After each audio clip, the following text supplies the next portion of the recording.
In a world of glitz, glamour, and great tunes, one man brings you the magic. Andy Snowden, Stage and Screen, only on Wrexham Premier Radio.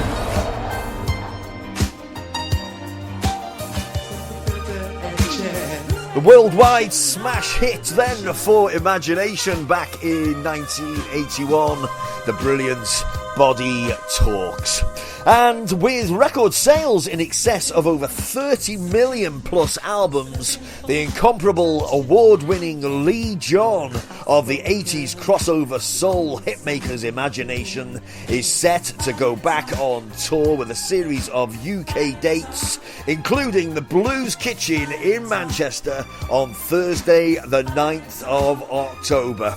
And I am so pleased to say that I am joined on the line by Mr. Leee John himself. How are you, my friend? I'm fine, Andy. How are you? I'm very well. Thanks ever so much for doing this. I really appreciate it. No problem. Looking forward to Manchester in October. Excellent. We spoke, I think, about this time last year you were coming to Manchester, so... Yes. It's a bit warmer now.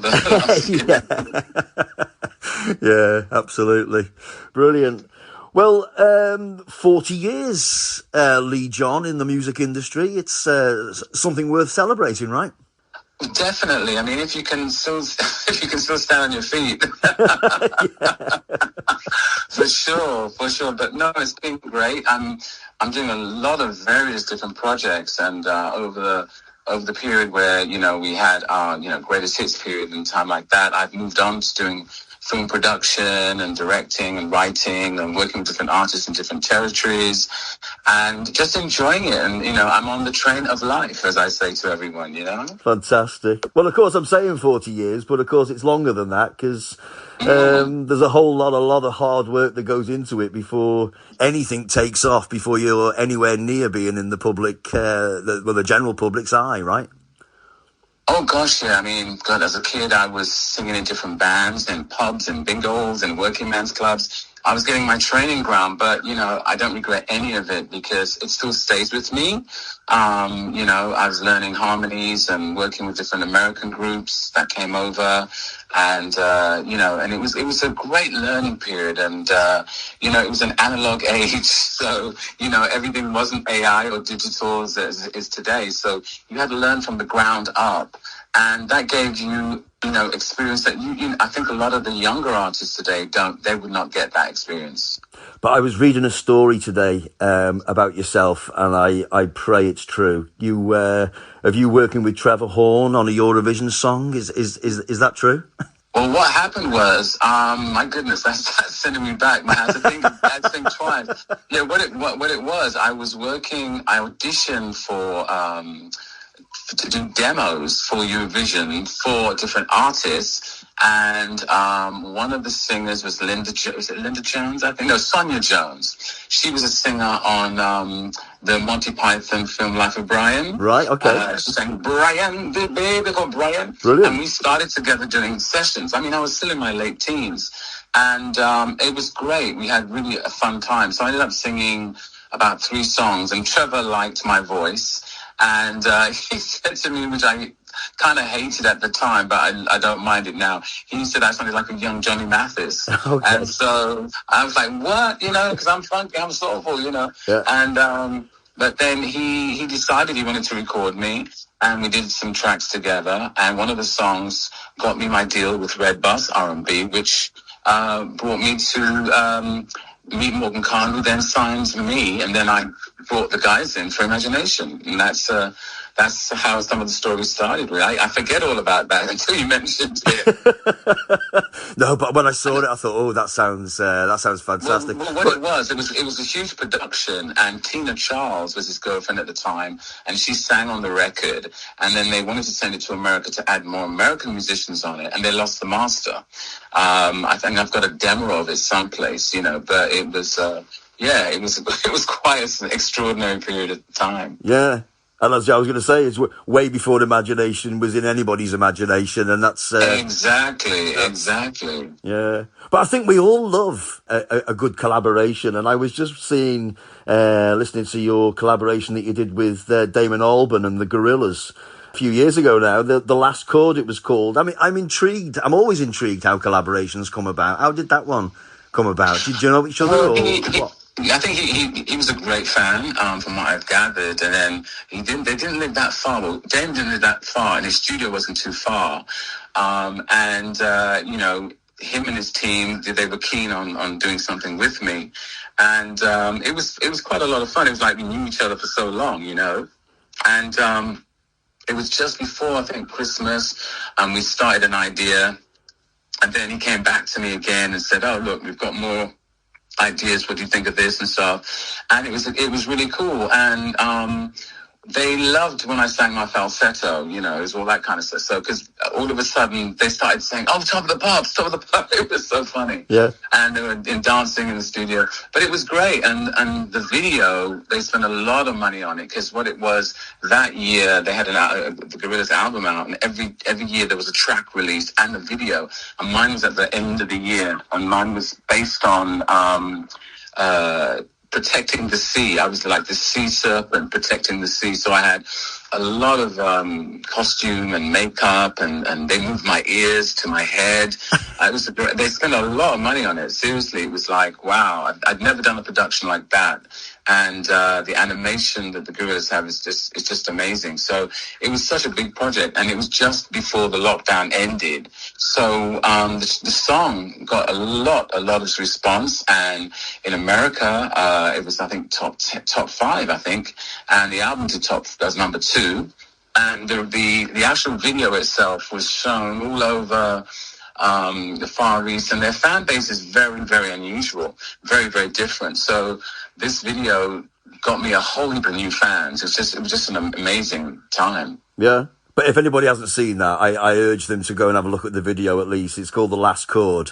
It's, I mean, the Gorillaz are very sort of innovative and experimental in their way anyway, but this is, it really is something else, that. Excellent. No, I enjoyed it. I mean, at that time, I'd done another song called Solitude with a 2-time Grammy Award-winning artist, George Facillo from Brazil, and he's got a huge fan base, and we did one of my songs called Solitude.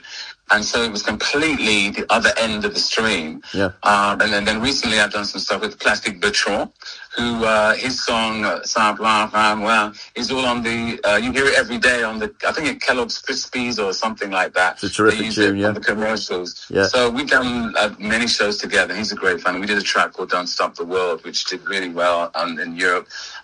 These days it's like you can be number 2 or number 1 or number 5 in a day, and then that's it. So I had some success with that, and I'm working on I'm nearly finished a jazz EP, which has the wonderful Elaine Del Mar.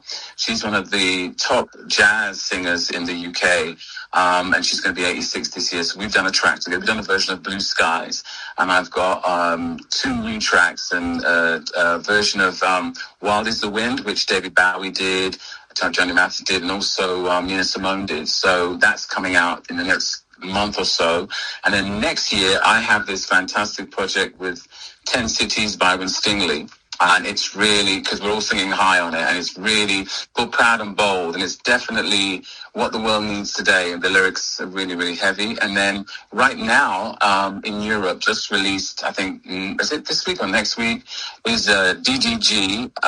It's called Sexy City, and it's part of a concept DVD film project with DDG, which is a friend of mine, David, is from Italy. And it's quite a heavy message in it, and I'm in the last episode, which is Sexy City, which is the single, and but the video is like a 5-track video, and it tells a complete story. So it's a bit like Martin Scorsese's. What could you say? Oh my God! And things like he does it all black and white and all that kind of stuff. Yeah, it's very Italian. It's very, very edgy. Very, very edgy. And I kind of play like the devil's advocate, like an angel heart, you know, I'm kind of that within the video, but it's a really interesting project as well. So I have diversified in so many ways from whatever you know me as, so, Yeah. and I'm keeping on that road. That's really where I'm at, really, and doing different things. Yeah. Well, yeah, I've just been reminded, I've heard you speak once before about, you started off, did you want to be an actor? Did you train as an actor, or did I get that wrong? Well, no, I did. I was in Anna Shears, which was she was it was like a theatrical school that all the kids in the neighborhood would go to after school, and you'd have loads of people like Susan Tully and loads of people, Pauline Quirk, and that they all went there, after school. Everybody did. She recently passed away, but she was really good because she took people off the streets and who were very idle and had nothing to do, and they ended up in loads of different films and things like that. So I went there for a short period of time. I've done Doctor Who. I've done, oh my God, I played a lawyer in something recently. Wow. I was in a musical, City of Dreams 2 years ago, which Mike Reed actually did. It's in the early stages. And we may put that back on again. It's based in the 1930s. It's based on Midsummer Night's Dream, but kind of updated. But very good music. The music of Burt Coombs. So what you see is not what you get with me. Definitely. And I think, from your perception, I think you're an ideal person to ask. From your perception, is it easier or harder now for people to break through in the music industry, or how does it look to you? I think it's very hard for artists nowadays. I really do, because, like I said, I was lucky to have the training ground that I had. And what I try to do now is I speak to a lot of younger artists and young professionals. If there's something that I know about the industry that I could help them or direct them to, then, by all means, because it's not so much about being in this industry, it's sustaining. That people are coming and going so quickly, you don't know who to latch on to. There's only very few people that you can say, oh yeah, identify this person or that person. And reality TV, I think, has spoiled a lot of the industry. Too much of it has given people the wrong impressions as to what it is to be an artist, not a celebrity, but an artist. There are two differences for me. Mm-hmm. I think you're absolutely right. Because I was speaking to Francis Rossi, actually, of Status Quo, and we were talking about this thing of almost winning your career on a TV show. But he said, with that, I mean, it's got its ups and downs. For them, they don't have to do all the legwork, but the downside is they don't have to do any of the legwork, and they don't know how to work a room or play to an audience. They're just basically up there, just basically painting by numbers almost. Well, I know one artist in particular who's a really nice guy, and he was on the show and he got built up to such a level it psychologically blew him out. And then when he got kicked off the show, they didn't pick him. Yep. It damaged him, severely. He had to change his name and basically, reignite himself, change it, just readjust again, because it did a lot of damage to him, because you're getting, in 5-6 weeks, you're getting all that attention and then it stops, And I know another young gentleman who's on Big Brother recently, and I've seen his show reel. It's really, really good. He's very talented, but I can see some of the things that he puts out, the posts he puts and stuff, a little bit damaging. It goes away from what he's all about. I think he's a lot more than that. And unfortunately, there's no one really to guide them and say, look, you know what? You don't need, this has happened, move on quickly, Yeah. But sometimes they're signed into these ridiculous contracts because the industry is still very greedy and wants everything they do. If they move, if they spit, if they're anything, they want that. Yeah. But they don't realize that it's only for that period of time, and then that's it. They move on to the next set of people coming in. And, it's like some of the artists, I'm thinking, can I remember their songs? And when I go and see, can they sustain a whole hour on stage? I know, They're singing only 3 minutes of the song. No, actually 2.5 minutes per song. I think that's what it is. And they edit it all the time. Yeah. And then, you have the sob stories. Oh, it was great because your grandmother was here and all that kind of stuff. So it's kind of, it's unrealistic reality to be an extent. When it first started, you thought, okay, yeah, we grew up with Opportunity Knocks and New Faces and things like that. Mm-hmm. But out of that, you had some artists that sustained the real thing. I think they were on New Faces, I think, or Opportunity, one of them, they were on it, but they were gigging beforehand, they were out there doing it, Yeah. Most of those artists were. That's the difference. I think a lot of those artists today is different because they have the auditions and some of them just come out of school or college, while years ago, people, you get loads of people who are really, there were a lot of live venues as well. That's one of the situations. I'm very much pushing live music because I just feel with AI, we use AI all the time, which is great. But I think when it comes down to recording and it's great for sequencing things and, in adapting things. But I still believe in having real bass, real guitar, keyboards, and real singing, and not so much auto-tune all the time. Yep, absolutely. I'm with you there 100%. Of course, every group needs a breakthrough moment, and arguably for you and Imagination, it was the hit single Body Talk. Could you sense at that time, sense a shift in momentum once that had broken through? Well, I came from a club scene, and I was always around with the DJs, and a lot of the DJs knew me, even still now. So they knew I was a clubber. They knew I had to go to the Crackers, which was in London. We'd go to the Bird's Nest, and I'd buy a lot of music, and I was also gigging. So it was something where I thought, we reached number 44. If it goes any higher than that, then great. Because to be honest with you, there wasn't a great support for British black music. Yeah. But when we broke through, and Morgan Khan signed us, was saying, look, you've got to get on there. You've got 3 minutes on TV. You've got to, hit that stage and do whatever, but not do whatever. We crafted what we had to do, but it was like, I thought, oh my God, my mum's going to see me, Yeah. And stuff. It was a period of the new wave, the punk, the Brit funk music period. Everybody was creating, everyone had a different look, everyone was experimenting on makeup, and we went on there, 3 black guys, and I never ever thought that I was sexy at all, but people out there did, I was showing my skinny legs and skinny arms, the other guys were big and butch, I was like the thimble, not the thimble, the toothpick in the middle, and the scenario is, we were just doing the moves we do in the club scene and stuff, and so that was like, oh my God, wow, what are they doing? All that. In London, people were used to it, but out of London, it was like, wow, Yeah. So it was like, it hit the screen. I mean, I haven't seen anything like that since, actually. Not that much. I mean, American artists always had that ferocity, but over here it was always still a bit tame. But, we just did what rock acts would do. Rock acts would be out there doing their thing, Alice Cooper and all of that.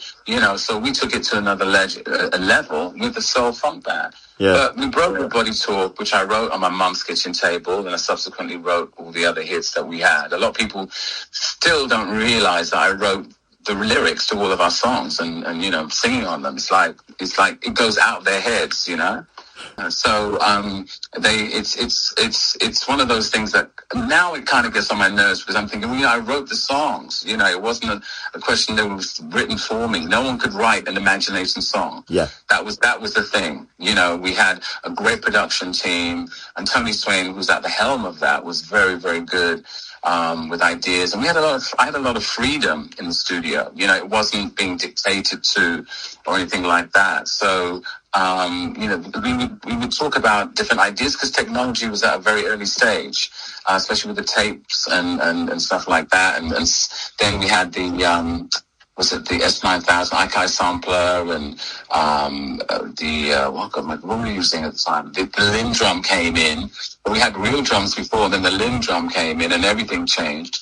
And we even used the same drum track for another track, because we thought, this is way ahead of sampling or anything like that. I mean, we had one of the most successful dub albums in history, night dubbing. I mean, even now, it's a lot of money for you to find night dubbing because it was the 2 albums dubbed up and it was all done organically. It wasn't programmed or anything like that. It was just done with the effects, messing about and cutting and taping and creating all this these weird things, you know. Yeah. And yeah, come on, sorry. No, I was going to say to you that you mentioned in the feeling sexy, because I mean, but I think just being on the TV was sexy enough for some people, because I think the perception was if a band had ended up on Top of the Pops, then they'd all but made it. Was it? Is that how it felt from your end? I was told at the time, and I always remember, that my life will never be the same. And subsequently, it became true. But it's a lot of hard work, because you go on TV, you have the rehearsal in the morning, and then a rehearsal after lunch, then you have a rehearsal at tea time, then you have a dummy run in costume, and then you do it. So it was not as easy as people, you know. I just came back from Turin in Italy. I did a huge show, which is on TV tomorrow. And it hadn't changed that much, except I only needed to rehearse it once, but we still have to go through all the camera movements and things like that. So it is work. Even though it's fun and you're on doing it, it's still a lot of work. There's a lot of sweat there. It's not just, I'm on there and blah, blah, blah. You know, behind the scenes, there's a lot of maintaining, you know, the costumes and, you know, the whole look and preparing the music.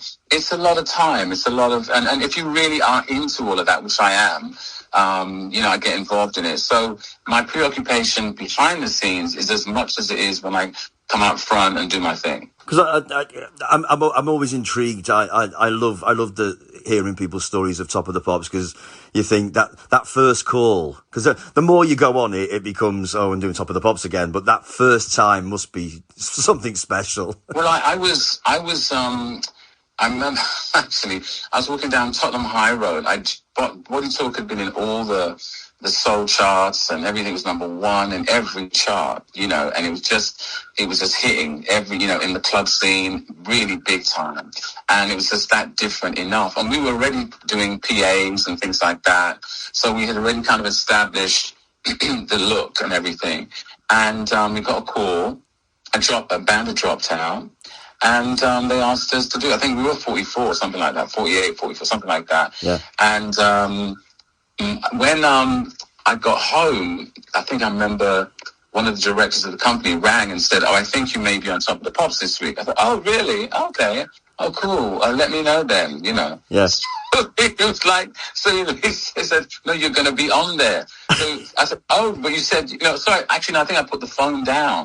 And he rang back and he said, what are you talking about? I said, let me know when we're going to be on. You know, he said, no, you are going to be. Because I thought, oh, he's having me on. Yeah. So it's like that. He says, no, what do you mean? You've got to get yourself together. You know, what are you going to do? I thought, oh.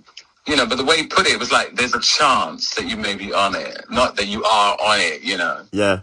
So everyone was excited. You know, the whole neighborhood knew about it by the time we finished. Oh, I bet. And it was like one of those scenes from, you know, the movies where once everybody saw you on Top of the Pops, it was like, you know, the car honking in the streets. The music being played, you know, and everyone's like, the butcher knew me. Had posters in his wonderful stories. But it was a different age. It really, when I'm thinking about it a bit now, me and my mum was talking about the other day how we met one of the guys that does our merchandise, Steve the Greek. And his mum used to go into the butchers, and she'd talking to my mum, and they see the poster, and everybody, you know, it was a great way, free publicity, you know. You can't go to a butcher now and have your poster up there now. No, absolutely not. Because also as well, I think there's with artists or anybody that goes into the music industry, if they don't make it, people always sort of think, oh, they're just a bit of a dreamer. But the minute they do make it, everybody's like, oh yeah, he's a friend of mine. Yes. Well, everyone loves success. See, everybody loves success, but they don't always understand. And the higher you go, the higher you climb that mountain, not everybody can reach up there with you. Yeah. And that's the thing, because it does bring change in your life. Because you become more. I mean, I was always working prior to Imagination, so it wasn't a question of what I'm doing now. It's just on a much bigger and wider scale. But I was always thinking, I need to climb that mountain. I need to, you have to have a goal within your mind, So people knew me, and I was always the star, that was, they knew me. Yeah, I was always me, and that kind of situation. So they always thought, well, something's going to happen to that guy one day. It was one of those situations. And I was still in my teens. But you have to have that determination and guts, because it takes a lot of guts to go out there and do it, when I look at myself, I think, oh my God, look at you there, doing flashback and spinning and spinning and spinning. I'm thinking, what were you on, God, Jehovah, but it was like, we were, for example, on Top of the Pops, we were given carte blanche at the end of, by the time we had a second single. They saw that we were creative and theatrical and, trying to make the best for the viewer. So, for example, we do a video, but they say, look, we want you on the show. We'll show the video and the rundown, but we want you on the show. So we'd be flying back from Italy or Germany or France to do Top of the Pops and then fly right back out. It was crazy. Lee, before I let you go, it's been lovely this. I just want to ask, because earlier this year it was the 40th anniversary of Live Aid, and there's been a lot of criticism of the lack or the perceived lack of black artists at the event. There was only black artists from America. They had Shalimar, they had bits of Kool and the Gang. They had no British black representation. So what they've tried to do is, in the editing stages now, they're using, say, a black film guy on camera and some, and all that kind of situation. And it's really, the damage has been done. It was Natalie Cole that asked Misha Paris to sing on the when they came over to the UK. She said there was no black representation. So that's how Misha got it, because of Natalie Cole. But he was saying that there weren't any artists selling at that time, and we were in the charts. We just did the Albert Hall, for Christ's sake. Yeah. We did the Albert Hall, a sold-out show, the Albert Hall. We did the Prince's Trust, and we didn't do Band Aid. And we just couldn't understand that, No. I was going to say, bearing in mind how popular you were in 1985, it seems inconceivable almost that you weren't there, and I'm amazed that you weren't even asked. We were left out on many, many, many, many different things. I played, in some wonderful places globally. I've been to the Mandela household. I've done stuff for in some very unique places, and the appreciation of the music. But to be honest with you, I'm not having a moan, but I found over here, when it came to media or the hierarchy, we were just pushed to the side like, okay, you're not as big as Earth, Wind and Fire, though we're touring with Earth, Wind and Fire and Kool and the Gang in other territories. We've done tours with Nile Rodgers and stuff, and we're on the same level. Do you know what I'm saying? With the Jacksons, we've done shows together. So the fact is, when I come back over here, I'm getting instead of getting the red carpet, you're getting the doormat. Yep. So I'm not bitter, because I think, okay, it doesn't mean that it's always going to be that way. I just think, you just got to fight even harder, even stronger, to show that you are worth your worth, and that's how it is, But I just get on with it, and it's about the audience for me. It really is about the audience. The audience are the ones that have sustained and always come to see our shows, enjoy the music. It's just the people behind the scenes try to sometimes make it difficult for you, and that's the sad thing. Not just for me, but for a lot of other British black artists. They put us down in the CD group as opposed to the AB group. And the public wouldn't know, but that's what happens. Yeah. Well, onwards and upwards, as they say. You've got the music, to me, at the end of the day, it's the music that speaks to everybody. I mean, as long as we can give a positive, uplifting message to the music, that's what counts. Yeah. And you have a brand new single out a few weeks ago, Take Me Back. And you're going to be playing the Blues Kitchen in Manchester again on Thursday, the 9th of October. Brilliant. Yes. Yeah, Take Me Back, that was with Bill Sharp from Shag Attack, my great mate. Lovely. We go back a long way. And there's more to come. So I'm looking forward to the Blues Kitchen. I do love Manchester. I think London people are really spoiled, but I love it when they come to Manchester. When I come to Manchester, because they know all the album tracks, they know the lyric, they know They're at the B-sides, and which is great. I love it. I love it. I mean, I'm there for them, and that's the main thing, Yeah, fantastic. And of course, it coincides with a massive European undertaking at the moment as well. So I really appreciate you speaking to us this afternoon, Lee. It's been a treat. Thanks. No problem. Brilliant. Lee John of Imagination. Always a pleasure, my man. Thanks ever so much for this. Appreciate it. No problem. Take care. See you. Hope to see you at the show. Brilliant. Yeah, Manchester, 9th of October. See you then. Take care. Buddy. God bless. Bye-bye. Bye. So, back by popular demand then, Lee John of Imagination will be returning to the Manchester, the Blues Kitchen, on Thursday, the 9th of October. For tickets, www.leejohn.com or indeed theblueskitchen.com. Brilliant. What a lovely fella. Lee John on the Stage and Screen Show. Fantastic. In a world of glitz, glamour, and great tunes, one man brings you the magic. Andy Snowden, Stage and Screen, only on Wrexham Premier Radio.